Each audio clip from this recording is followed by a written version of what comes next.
கிளிநொச்சி பரந்தனுக்கும் கரடிப்போக்குக்கும் இடையில ஒரு பாரிய விபத்து ஏற்பட்டிருக்குது. அரச பேருந்து யாழ்ப்பாணத்திலிருந்து வவுனியா நோக்கி பயணிச்சு கொண்டிருந்த ஒரு அரச பேருந்தும் அதே மாதிரி மணலை யாழ்ப்பாணம் நோக்கி ஏற்றி சென்ற டிப்பர் ரக வாகனமும் நேருக்கு நேர மோதிக்கொண்டிருக்கு. இதுல சாரதிகள் இருவருமே காயமுற்றிருக்கணும். பஸ்ல பயணம் செய்த ஒரு முதியவர் காயப்பட்டிருப்பதாக சொல்லப்படுது. பஸ் சாரதியில ஒரு திறமை காரணமாக அவர் முடிஞ்ச அளவு பஸ்ஸை சைட்டை ஒதுக்கி இருக்கிறார். ஒதுக்க தவறி இருந்தா அந்த பஸ்ஸில் பயணம் செய்தவர்களும் பாரிய உயிரிழப்ப ஏற்பட்டிருக்கும். அது தடுத்து நிறுத்தப்பட்டிருக்கு கடவுள் புண்ணியத்தில்.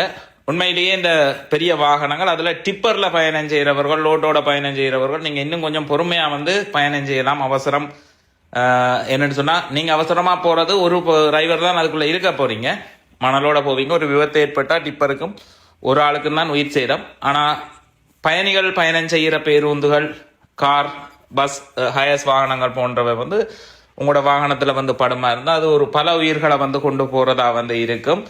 பெரிய வாகனங்கள் எல்லாமே நடுவில் போட்டு வருவினா சின்ன வாகனங்கள் எல்லாம் அந்த பெரிய வாகனத்தை கண்டு சைட்டா ஒதுங்கும் அப்படின்ற ஒரு நம்பிக்கை நிறைய பேர் ஒதுங்குறதால யாரும் யோசிக்கிறது இல்லை. எங்கேயுமே பார்த்தா டக் டக்குன்னு ஓவர்டேக் பண்ணி பெரிய அளவில் இது செய்து கொண்டு போவீங்க. ஆனால் விபத்துக்கள் 2 வரைக்குள்ள நீங்களும் சாரதிகள் உங்களை நம்பி உங்களோட குடும்பம் இருக்கும்.